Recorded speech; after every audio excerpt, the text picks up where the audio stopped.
mean, listen, I'm okay with Kelly. You know, but the bottom line is this.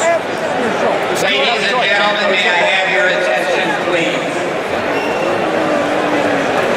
This is awesome, guys. May I have your attention, please, for an announcement and an introduction?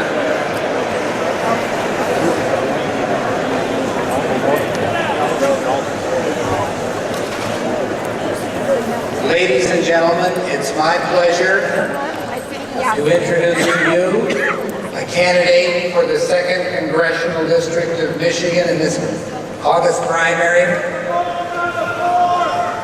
whose name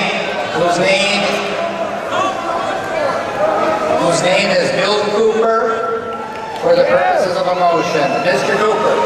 I have a question.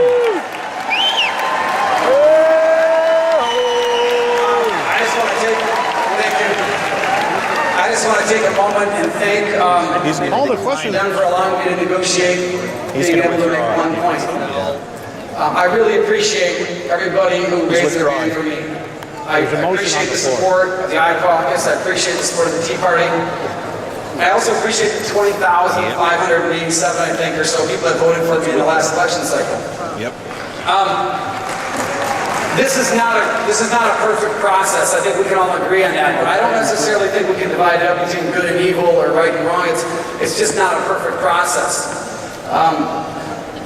I think what I would like to do is just say to everybody, we elect people. When we elect them, it's our job when we go home and we leave this convention center to hold them accountable. Our job begins the day we elect them. Yes.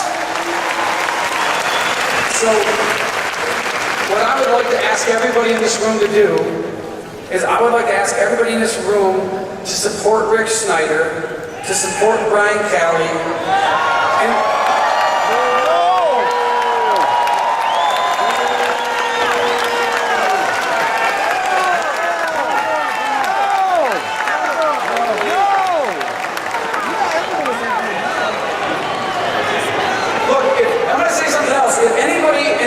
arena doesn't like this process. If you do not like this process, then don't go home today and go back on with your lives. Work to change the process.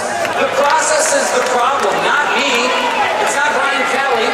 It's the process. If you don't like this process, then let's work to change the process. But for anybody coming from the outside, looking in, incumbency and the ruling people on the inside, that's the challenge we have to face. And the reality is, when the hands were raised, I'm assuming that no more alternates raised their hand for me than alternates that raised their hand for Brian Kelly. So let's just make that assumption it was an even. And there were more hands raised for Brian Kelly. I am flattered, I am honored that I have support, and I really appreciate that, and I will continue to fight for what I believe in and my constitutionally conservative values. But at this time, I would like to remove my name from the ballot and unanimous.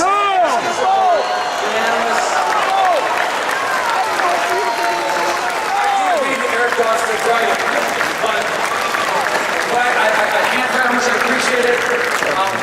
But I really think that we need to take the next step in this process, and that is after November 2nd. Let's fight to get our candidates elected and hold them accountable. Know how they voted. Don't just accept the fact that they say they're conservatives. Demand that they are